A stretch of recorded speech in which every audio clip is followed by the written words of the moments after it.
جنگل میں ہوا بہت تیز چل رہی تھی، جس کی وجہ سے سبھی پکشی بہت ڈر رہے تھے۔ ایسے حالات میں ریا بھی اپنے بیٹے کو ڈری ہوئی اپنے گھر میں بیٹھی ہوئی تھی۔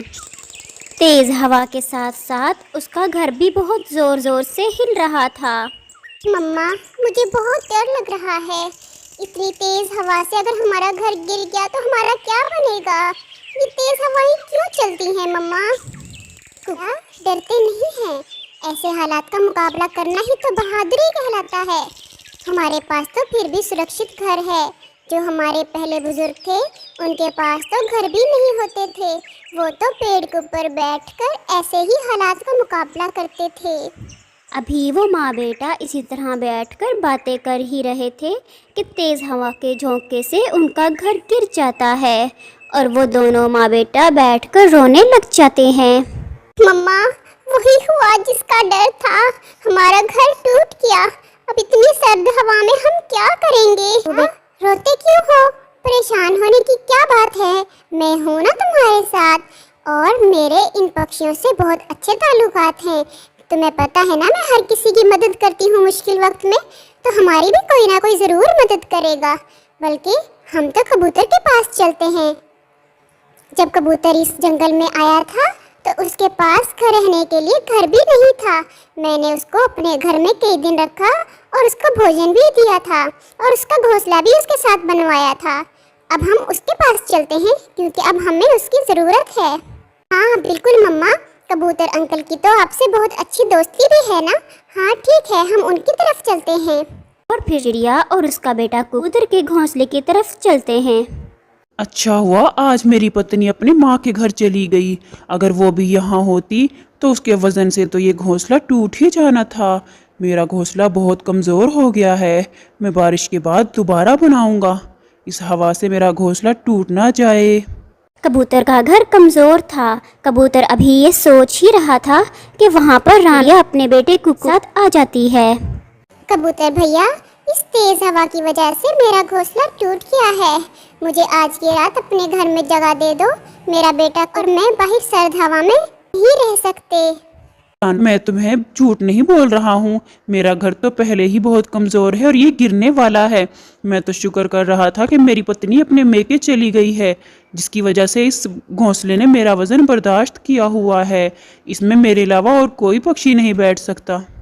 یہ سن کر چڑیا بہت پریشان ہو جاتی ہے اور بہت حیران بھی کہ کبوتر نے اس کو کس طرح جواب دے دیا، اور ساتھ میں وہ اپنے بیٹے سے بھی شرمندہ تھی۔ ماں، کبوتر انکل سے تو آپ کی کتنی اچھی دوستی تھی نا۔ جب کبوتر انکل نے ہی ہمیں اپنے گھر میں نہیں آنے دیا تو کوئی اور پکشی ہماری کیا مدد کرے گا؟ اب ہم کیسے رات گزاریں گے مما؟ لیکن چڑیا تو بالکل خاموش رہتی ہے اور کی باتوں کا اس کے پاس کوئی جواب نہیں ہوتا۔ بیٹا، ہم کالو کوے کے پاس چلتے ہیں۔ کالو کوے اور گوری نے اپنا نیا گھر بنایا ہے، ہو سکتا ہے کہ وہ ہماری مدد کر دیں۔ پھر وہ دونوں ماں بیٹا وہاں سے کالو کوے کے گھر چلے جاتے ہیں۔ کالو بھیا، کیا آپ جاگ رہے ہیں؟ پلیز دروازہ کھول دیں، باہر بہت تیز ہوا چل رہی ہے۔ میرا گھر اس تیز ہوا کی وجہ سے ٹوٹ گیا ہے۔ ارے کون ہے باہر؟ اگر تیز ہوا ہے تو اپنے گھر جاؤ نا بھائی، دوسروں کو کیوں تنگ کر رہے ہو؟ اور ہاں، ایسے موسم میں کون کسی سے ملنے جاتا ہے؟ اپنے گھر میں تو سکون ہی نہیں ہے۔ میں کوئی اور نہیں ہوں بلکہ اور میں ملنے ملانے نہیں آئی۔ میرا گھر ٹوٹ گیا ہے تیز ہوا کی وجہ سے، مجھے آج کی رات یہاں پر گزارنے دو۔ چڑیا، یہ تم کیسی باتیں کر رہی ہو؟ دیکھو میرے گھر میں ہمارا بیٹا جگو بھی ہے، یہ ہمارا ہی وزن بڑی مشکل سے برداشت کر رہا ہے، میں تم دونوں کو کیسے یہاں پر جگہ دے سکتا ہوں؟ کالو بھیا، میں آج کی رات صرف یہاں رہنا چاہتی ہوں، میں پھر صبح ہوتے ہی یہاں سے چلی جاؤں گی۔ میں آپ سے پہلے مٹھو کے پاس بھی گئی تھی، لیکن اس کا بھی گھونسلہ کمزور ہے۔ آپ نے تو نیا گھر بنایا ہے نا۔ تو کبوتر کے پاس چلی جاؤ۔ کالو بھیا، میں گئی تھی کبوتر بھیا کے پاس بھی، وہ بھی یہی کہہ رہا ہے۔ ہمیں پلیز اپنے گھر میں آنے دو، ہم ماں بیٹا میں کون سا اتنا زیادہ وزن ہے؟ اچھا ٹھیک، تم اس طرح کرو، اپنے بیٹے کو ہمارے ساتھ بھیج دو، لیکن تم باہر ہی رہو، تمہارا وزن نہیں برداشت کر سکتا ہمارا یہ گھر۔ ہاں ٹھیک ہے، بس میرے بیٹے کوکو کو ہی اپنے پاس جگہ دے دو، میں باہر پیڑ پر رہ کر ہی گزارا کر لوں گی۔ मम्मा, मैं आपको इस तरह अकेला छोड़कर कैसे जा सकता हूँ कालू अंकल के घर? बच्चे मेरी बात नहीं मानोगे? अपनी मम्मा की बात नहीं मानोगे? जाओ बेटे, तुम जाओ कालू अंकल के घर, मेरी फिक्र मत करो। और फिर वे के घर के अंदर आ जाता है। चिड़िया बाहर ही रहती है। अरे यहाँ कहाँ बैठ गए हो? मेरे बच्चे नींद खराब करनी है क्या? कुकू रोते हुए एक साइड पर बैठ जाता है। हवा बहुत ठंडी थी और साथ में बहुत तेज भी चल रही थी। चिड़िया एक पेड़ के नीचे बैठकर रोती रहती है। कितने मतलबी पक्षी हैं सब। मैंने हमेशा सबकी मदद की, आज जब मेरी बारी आई तो सबने मुंह मोड़ लिया मुझसे। न जाने इन पक्षियों के मन इतने पत्थर क्यों हैं। चिड़िया सारी रात ऐसे ही गुजार देती है और फिर सुबह हो जाती है।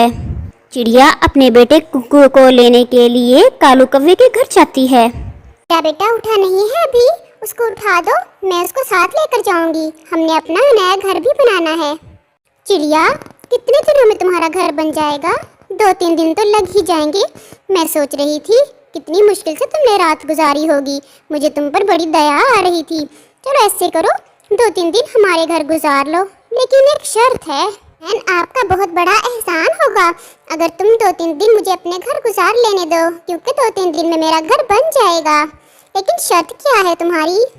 शर्त तो यही है कि तुम्हें हम सब के लिए भोजन लेके आना पड़ेगा जब शाम को हमारे घर आओगी। ठीक है बहन, मैं आप सब के लिए भोजन ले आऊंगी।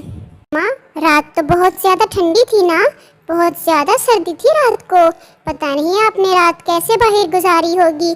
मुझे तो कौवे अंकल के घर में भी सर्दी लग रही थी। तो बेटा, मुझे सिर्फ आपकी ही परेशानी थी। मैं तो पहले भी कई रातें इसी तरह बाहर ठंड में गुजार चुकी हूँ। वो तो भला हो कौवे को, आज इन्होंने तुम्हें अपने घर में रख लिया।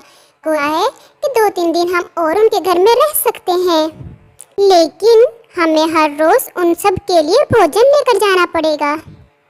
अब चलो मेरे बच्चे, हमने अपने लिए भी भोजन ढूंढना है और उन सब के लिए भी भोजन ढूंढ के लेकर जाना है। वो सारा दिन अपने बेटे के साथ मिलकर अपने घोंसले का काम करती है और शाम को कालू कौवे के लिए भोजन भी लेकर जाती है। ये भोजन को देखकर बहुत खुश होती है। अच्छा, तो तुम भोजन ले आई हो? हम दोनों ने तो खा लिया है। ये सारा भोजन आप सबके लिए है।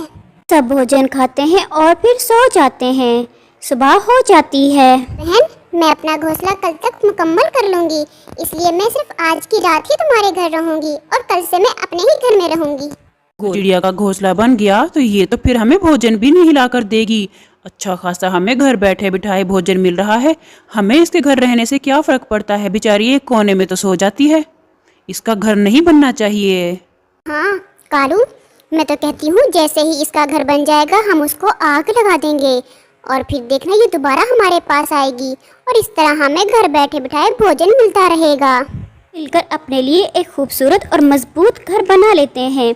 वो दोनों माँ बेटा अपने घर के पास ही बैठे हुए थे जब उनके पास जग्गू आता है। आंटी, ये खूबसूरत घर आपका है? मुझे बहुत अच्छा लग रहा है।